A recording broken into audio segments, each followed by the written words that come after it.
I have been asked a bunch of times about the props that I use in my shots. So I decided to just make a video and explain where these props came from and to give you guys some insight on that.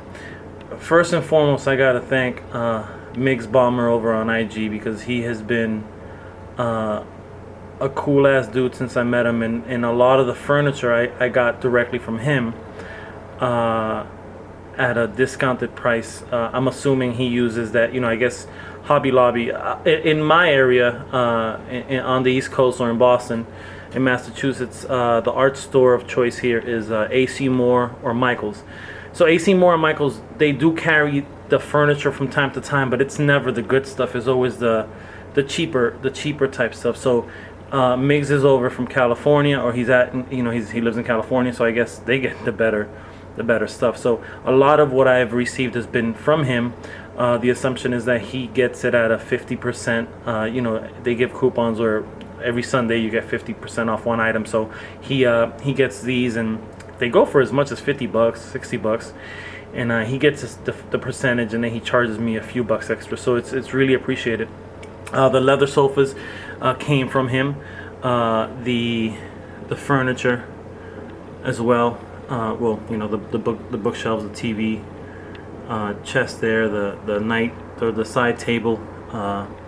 This furniture here, he gave me. I bought this from him as well, so I was able to keep one in pristine condition and then jack one up, as these three pieces you see in the shot belong specifically to one of my dioramas, which is a living room deal, but it's all beat up.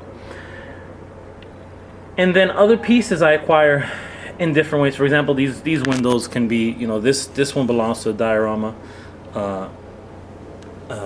You can see kind of the cracks, and maybe you can see it better here. This one belongs to the same diorama that this set is from, and then this one belongs to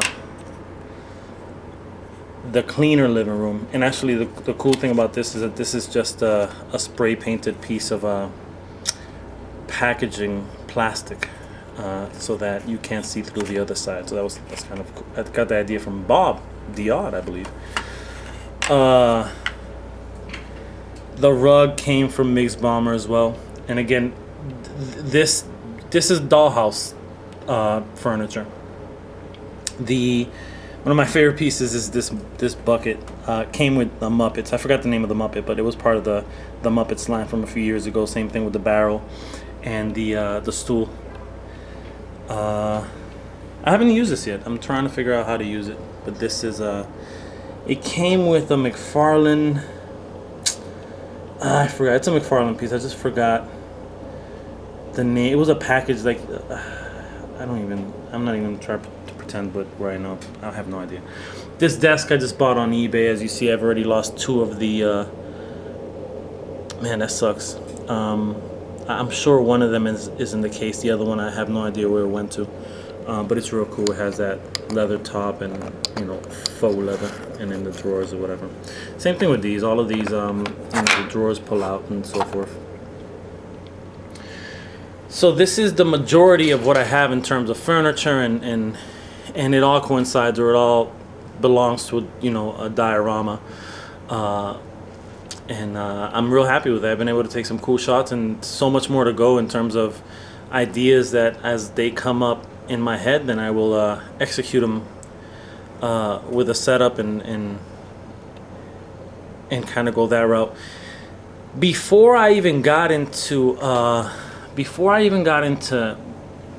toy photography, like the way I envisioned it would be, as soon as I started kind of seeing some pictures, I always figured that the idea is to put your action figures in a setting, a realistic setting. You want to give them their own world, and I always thought that to put an action figure and then the background is your cat, or an action figure where the background is the microwave, it just kind of seemed tacky, because I just don't feel like you're paying homage to that action figure. Like, put him in his own world, man.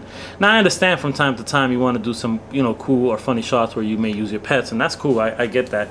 I guess what I'm saying, if all of your shots are your action figures on your kitchen table, on your bedroom dresser, on the top of the TV, I mean, it's it's cool. You know, you love your action figures and you're taking pictures of them, but I always thought it was cool to kind of give them the environment because it just makes it a better visual. And then here's a shot. I've taken a picture of this before, but here's a shot of all the smaller props that I use, and you know, some of the things that I haven't used yet. For example,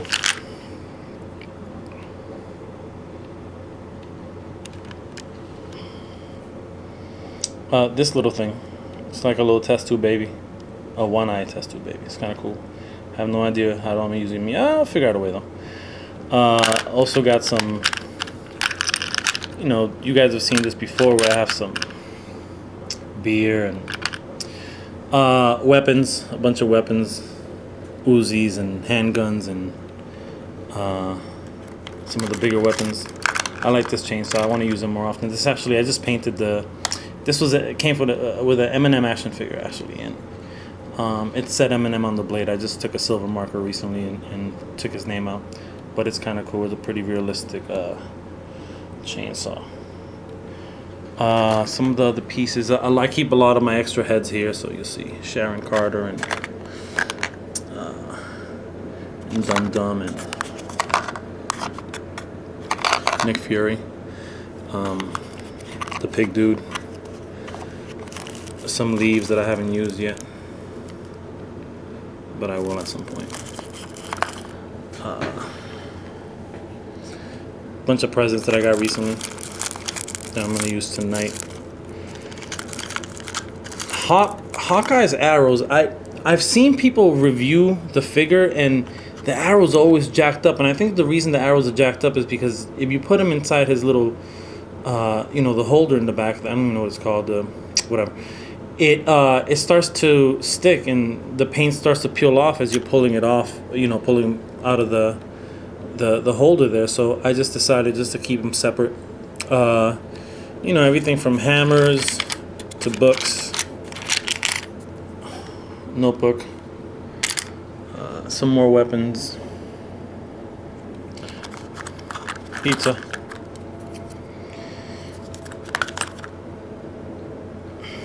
cash register, a record, Jason mask, chains and dynamite. This is cool. Some Sega Saturn CDs, Infinity Gauntlet, some more weapons. So this is how I organize my the smaller props, and I've used a bunch of them and some I haven't. And again, one of the things I like about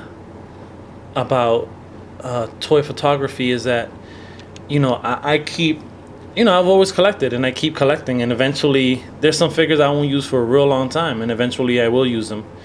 And as I go through that process, it gives me the option of using a lot of different type props, which again will put them in that setting that I want them to be in, which is to make it as realistic as possible. I mean, it's an action figure, I get it. They're little 6-inch pieces of plastic that are painted, but is that love, man, and you know, that respect for them. Most of these props here I got at either AC Moore, like the beer bottle. The weapons obviously come with the action figures. Presents I think I got at Michael's. Some of the other stuff, you know, there's a toy store around my way called Toy Vault, and there's like 2 or 3 of them, and they have all these obscure action figures from years ago, and a lot of them will have, you know, just stuff like cash registers, and a lot of times they're cheaper, on the cheaper end, because no one's trying to buy them because the action figure itself may suck, but the accessories are pretty cool. So you know, I'm able to just grab weird type of weird type of props that eventually I can use. So you know, all of it. The pizza came from eBay actually, so I don't remember what seller, but I got that from eBay. And you know, the record came from a Muppets action figure. But either way, a bunch of different places. Check on eBay, look around, you'll find some stuff. Hope you enjoyed. Have a very Merry Christmas and a Happy New Year. Peace.